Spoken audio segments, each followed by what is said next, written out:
Então, boa tarde.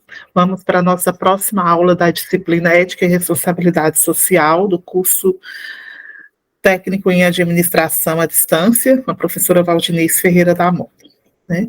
Dando sequência, aos estudos sobre ética e responsabilidade social, vamos falar agora sobre os estudos sobre ética, e sobre essas pesquisas sobre o dilema ético enfrentado por profissionais. Nesses estudos, sobre a ética, primeiro vem denunciar um ato antiético cometido por um colega, quando a falta de ética vive na baia ali ao lado, 56% dos profissionais disseram que somente denunciariam os colegas se fossem incentivados pela empresa. Depois vem a questão de conviver com atos antiéticos. Pouco mais da metade dos participantes da pesquisa disse não ter restrições à convivência com a falta de ética na empresa. O índice sobe para 55% e 59% quando se trata de profissionais sem curso superior, que recebem até 3 mil, e de funcionários operacionais, respectivamente. 3, adoção de atalho antiético para atingir metas. Então, a pressão por metas pode levar 48% dos participantes do levantamento a escolherem o caminho mais curto, e que fuja ao código de ética para cumprir os seus objetivos. Aí vem na sequência a questão do furto, homens 24% e não graduados 25%, aceitar suborno, metade dos homens adultos e não graduados, 43% aceitaria suborno, receber presentes, de acordo com a pesquisa, 40% admitiram que beneficiariam um fornecedor em troca de brinde. 7, usar informações confidenciais em benefício próprio. Então, gestores adultos e graduados são a parcela de entrevistados mais propensa a incorrer nesse tipo de conduta antiética. Então, esses estudos globais sobre ética apontam que somente 28% dos entrevistados acreditavam que as empresas são éticas, apenas 25% confiam nos líderes empresariais para corrigir os erros com honestidade, e segundo essa mesma pesquisa, 41% dos funcionários observaram comportamentos antiéticos no trabalho, e 9% desses funcionários relataram que já foram pressionados a comprometer padrões éticos no trabalho. 60% dos funcionários que observaram comportamento antiético denunciaram a ocorrência, então é uma notícia boa. Ainda como uma notícia boa, fala que quando as pessoas acreditam que o ambiente de trabalho em que atuam é ético, elas são 6 vezes mais propensas a continuar na empresa do que aquelas que trabalham em empresas cujo ambiente consideram antiético. Então, num estudo com 444 trabalhadores, foi perguntado que qualidades consideravam importantes nos líderes da empresa. Aí veio honestidade, seguido de comunicação. Curiosamente, essas duas qualidades também foram apontadas, como áreas nas quais os líderes empresariais precisavam melhorar. Então, ética é o quê? Ética profissional, é o conjunto de normas éticas que formam a consciência do profissional e representam o imperativo de sua conduta. Então, ser ético é agir dentro dos padrões convencionais, é proceder bem, é cumprir os valores estabelecidos pela sociedade em que se vive. Então, cada profissão tem seu próprio código de ética. A ética empresarial, ela se refere à forma moralmente correta com que as empresas interagem com seu meio, fortalecendo a empresa, melhora a sua reputação e, de certa forma, proporciona um impacto positivo nos resultados. Então, uma empresa que cumpra determinados padrões éticos, ela abre-se às possibilidades de crescimento e contribuição à sociedade. E, assim, consegue contribuir também em termos de fornecedores, clientes, funcionários, sócios e também o governo. A ética empresarial, ela requer a observância dos valores da honestidade, da verdade e da justiça. Então, do ponto de vista ético, o profissional ele deve o quê? Identificar situações que configuram a existência de conflito de interesse e revelar à empresa a existência desse conflito potencial, e trabalhar em conjunto com a organização para que a organização possa eliminá-lo. E essas obrigações aplicam-se aos profissionais de todos os níveis hierárquicos e funções, né? E aí entra essa questão do conflito de interesse, né? Situação no qual, né, profissionais que são integrantes de uma organização empresarial, qualquer que seja o seu cargo, manifestam interesse contrário ao da empresa, em uma decisão que deverá tomar ou qual poderá influenciar. E aí é que se verifica um conflito de interesse, né? Então, quando o agente autor ou participe de uma decisão, tem um interesse pessoal extraprofissional que pode levá-lo a não agir no melhor interesse da empresa. Então, qualquer pessoa integrante de uma organização que toma uma decisão boa para os negócios é beneficiado profissionalmente, pela avaliação positiva que será feita do seu trabalho. Então, dessa atitude renderão retribuições materiais e imateriais. O interesse pessoal profissional será beneficiado corretamente, então não há conflito. Para que se caracterize o conflito, é necessário que o benefício ocorra em relação aos interesses extraprofissionais. Exemplo, uma aquisição de imóveis em nome da empresa, em propostas equivalentes, escolha a de um parente, e assim por diante. Então, os elementos integrantes do conflito de interesse na empresa é o agente, que deve ser alguém, administrador ou não, com poderes formais ou informais, para tomar decisões em uma decisão em nome da organização, ou para participar de uma decisão ou para influenciá-la. E 2, o interesse pessoal extraprofissional do agente. Exemplo, né, propriedade de um bem, a titularidade de uma participação societária e até laços de família ou de amizade. Então, o interesse tanto pode ser patrimonial como extrapatrimonial. Pode também ser direto ou indireto. E nesse nexo, né, de causalidade entre o agente e o efeito do ato, que é a tomada de decisão pelo agente ou sua participação ou influência nela. Então, o efeito será um dentre os seguintes: prejuízo, perda ou um benefício menor que o possível para a empresa, ganho ou benefício para a empresa como um ganho ou benefício para o interesse extraprofissional do agente, e ganho ou benefício para a empresa com a perda, prejuízo ou benefício menor que o possível para o interesse do extraprofissional, né? Então, os principais conflitos de interesse estão ali nas relações entre sócios ou acionistas. A decisão ela é tomada por seu próprio interesse e não da sociedade. Há potencial para os 2 tipos de conflito. Na atuação como representante do acionista, se houver interesse conflitante na tomada de decisão da controlada ou coligada com a sociedade investidora, ou na atuação como membro de conselho de administração, na mesma circunstância de conflito entre os interesses das sociedades. Então, para que nós possamos evitar o conflito de interesses, é preciso que os executivos, ao atuarem como representantes das empresas acionistas, elas tenham em mente que devem exercer os seus votos no melhor interesse da sociedade coligada ou controlada.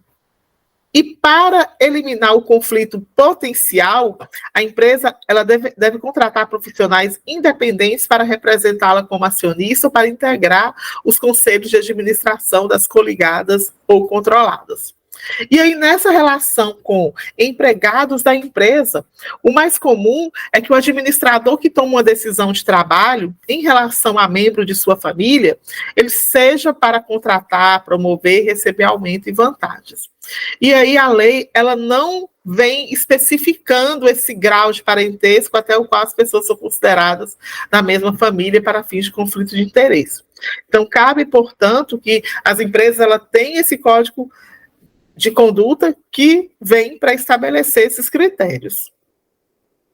E aí não haverá conflito se a decisão de contratar obedecer apenas a critérios profissionais. Haverá conflito se o requisito principal for extraprofissional, né? Então, afastar o conflito potencial, não permitir que membros da mesma família ou pessoas com vínculo afetivo possam ser contratados. No conflito de interesse efetivo, a solução é a tomada de providências que importem em anular o ato, por exemplo, a demissão de quem foi beneficiado indevidamente, né, e do agente, né? E aí, paramos aqui e logo mais já voltamos nas relações com fornecedores de bens. Boa tarde.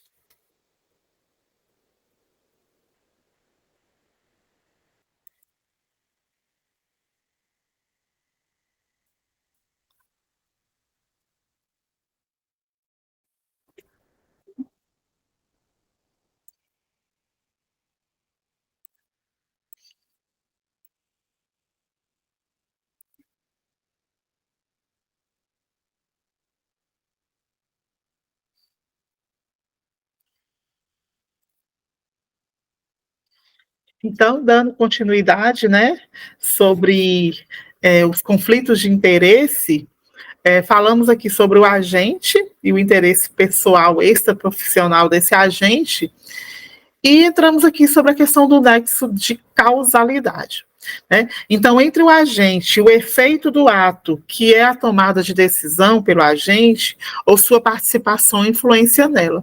Então, o efeito ele será um dentre os seguintes: prejuízo ou perda ou um benefício menor que o possível para a empresa, como ganho ou benefício para o interesse extraprofissional do agente, o ganho ou benefício para a empresa como um ganho ou benefício para interesse extraprofissional.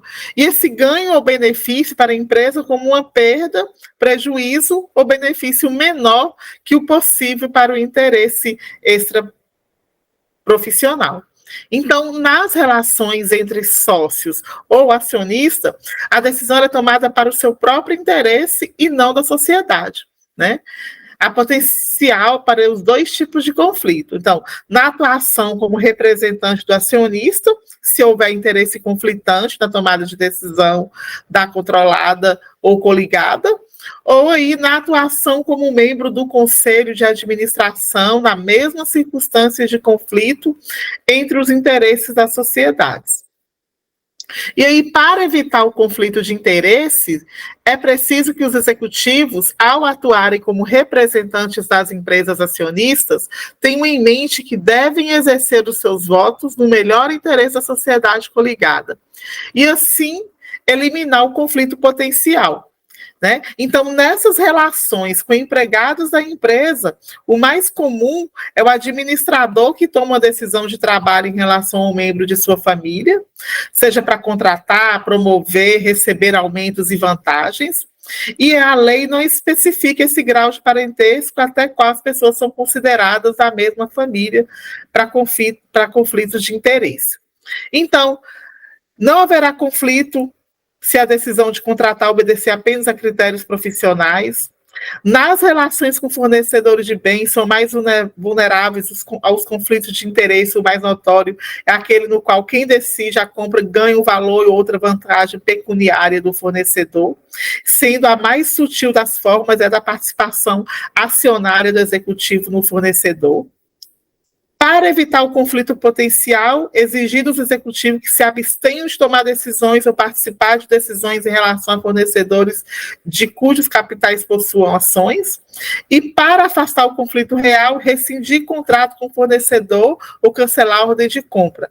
A base jurídica para tal rescisão ou cancelamento está em artigo do Código Civil.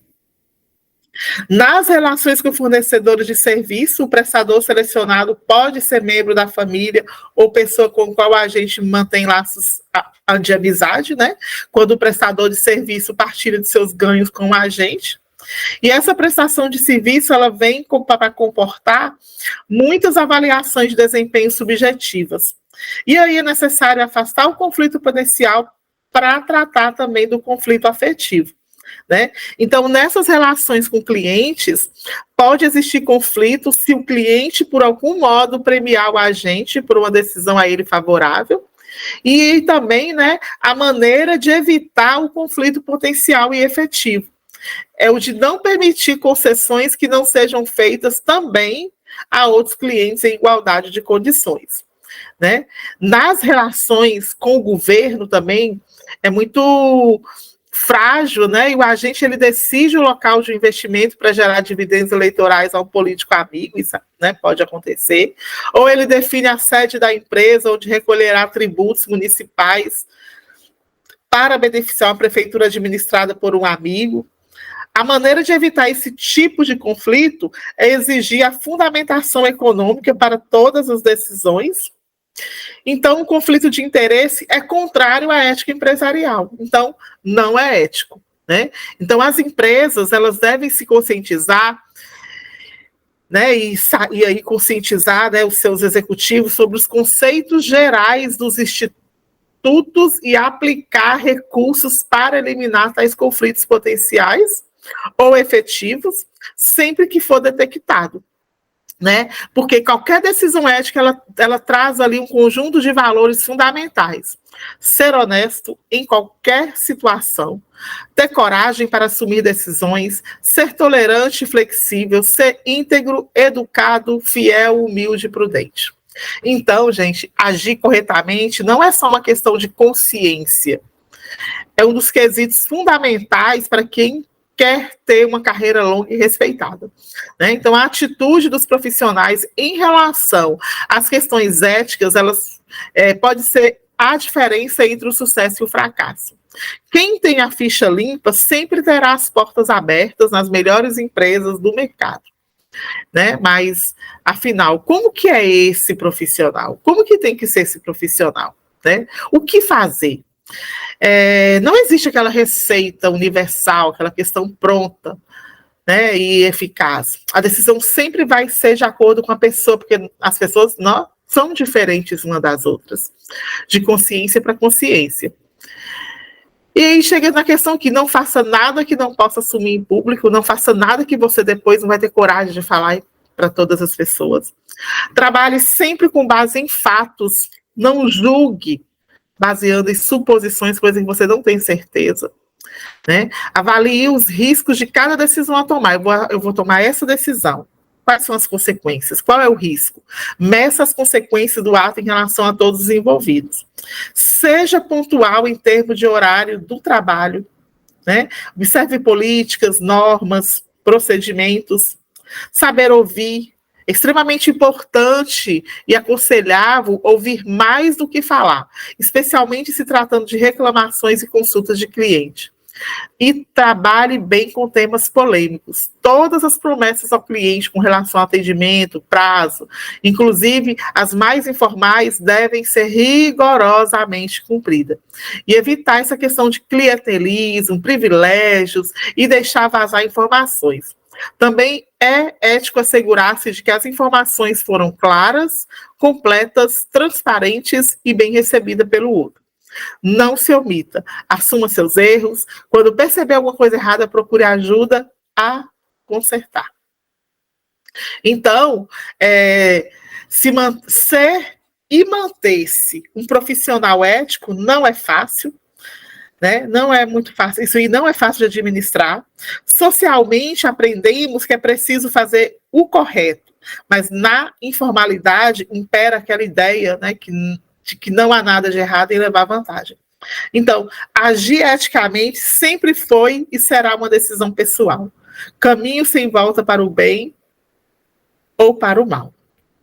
Então, o desvio no local de trabalho é um comportamento antiético. O desvio no local de trabalho pode ser categorizado pela gravidade do comportamento, de leve a grave, pelo alvo do desvio de comportamento.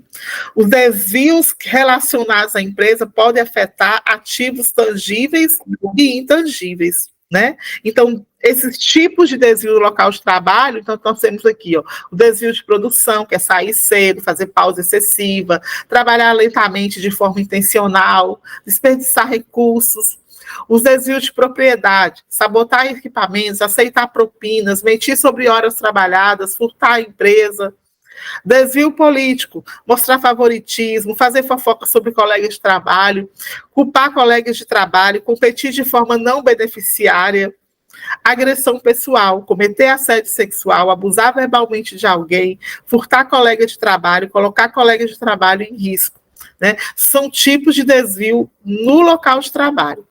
O programa de conformidade, segundo as diretrizes da Comissão de Sentença dos Estados Unidos, determina 7 componentes necessários de um programa de conformidade efetivo: estabelecer normas e procedimentos, designar gestores de nível superior como responsáveis, delegar o poder de decisão somente a funcionários éticos, incentivar os funcionários a relatar violações, treinar os funcionários sobre padrões e procedimentos, aplicar normas de forma consistente e justa, melhorar o programa após violações. E aí vem uma reflexão. É possível conciliar ética e lucratividade? Compreende grande desafio da cultura ética, né, nos meios empresariais, a criação de pontes entre uma atuação transparente e o tão almejado lucro. Então, o lucro deve ser uma meta, sim. A ética é a diretriz de um lucro adequado, sustentável e de longo prazo. É possível ter alto lucro, alta sustentabilidade e alta ética, né?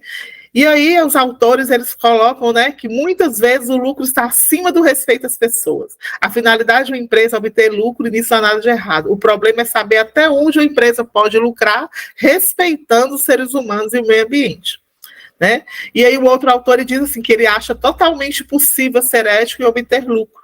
A questão é que a ética, ela vai impor limites do que é aceitável, justo e de bom senso. Dentro desse limite, não existe problema nenhum em obter lucro. Germano Júlio Bade, coordenador do grupo de ética do Conselho Regional de Administração, ele disse o seguinte, que a ética é um tema que precisa ser debatido por todos os administradores. A cada decisão que você toma, existe a necessidade de uma reflexão ética. Então, toda vez que você vai pensar em um orçamento, vai decidir sobre um bônus ou ter qualquer outra postura enquanto gestor, é necessário que seja feita uma reflexão ética. Vale a pena ser ético? Sim. Não é fácil, é difícil.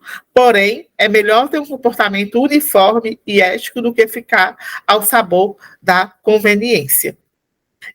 A bibliografia, né, que foi utilizada, né, os princípios da administração, dilema ético enfrentados por profissionais.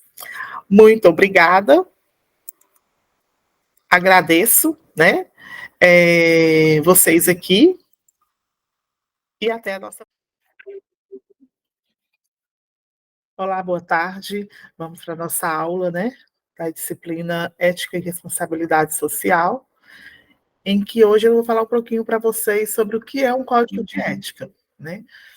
O código de ética, ele é um documento que estabelece os direitos e deveres de todos aqueles que trabalham em uma organização ou pertencem à mesma classe profissional.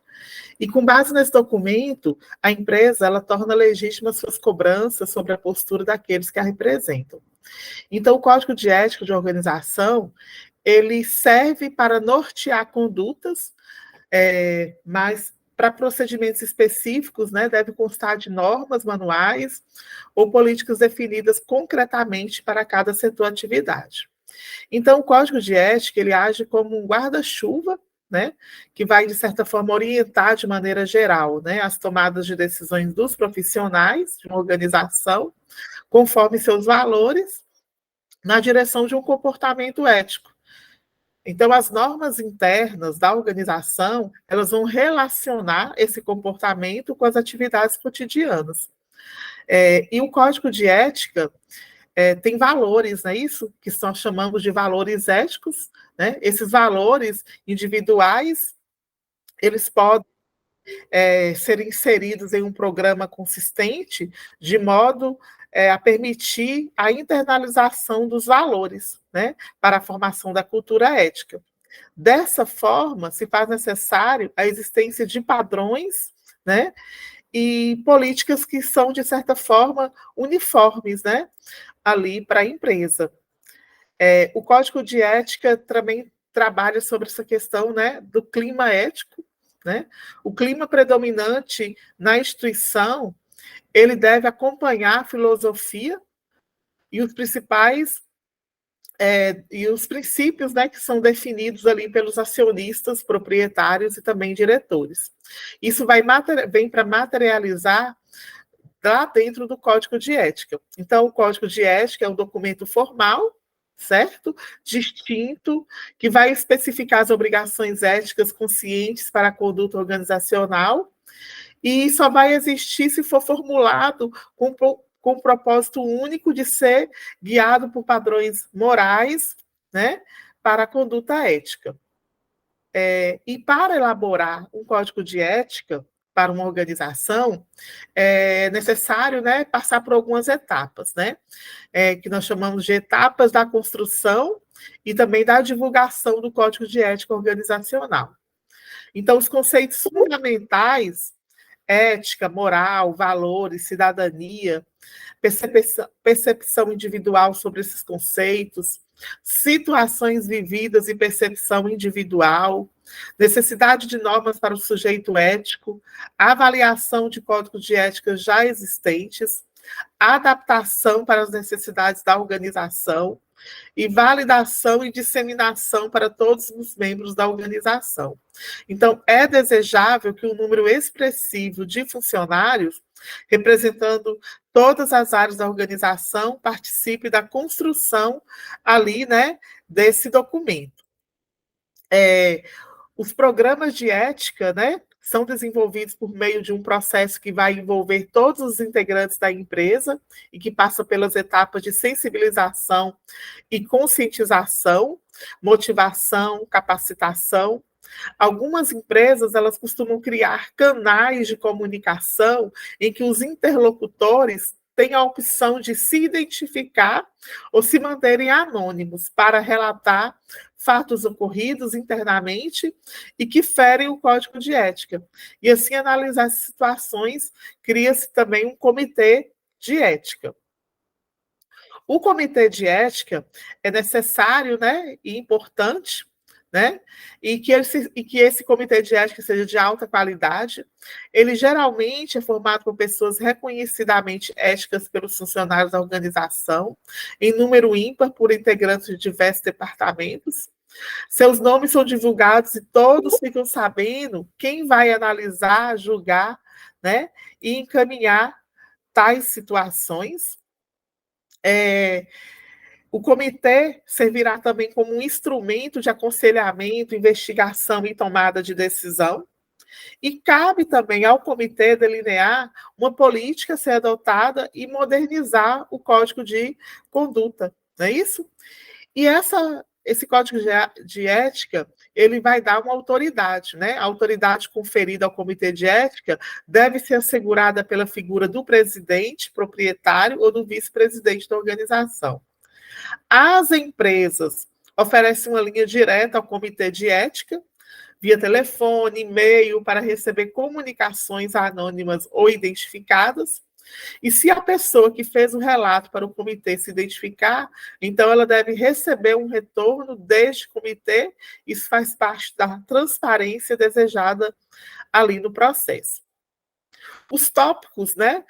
Os principais tópicos a serem abordados em um código de ética são conflitos de interesse, conduta ilegal, segurança dos ativos da empresa, honestidade nas comunicações dos negócios da empresa, denúncias, suborno, entretenimento e viagem, propriedade de informação, assédio profissional, assédio sexual, uso de álcool e drogas.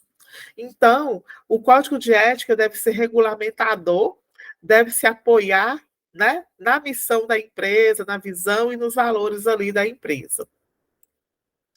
E aí, nessa aula, né, eu utilizei a bibliografia de Maria Cecília Arruda Coutinho, né, em que ela fala sobre os fundamentos da ética empresarial e econômica, também de Elaine Cristina Arantes, empreendedorismo, né, e responsabilidade social.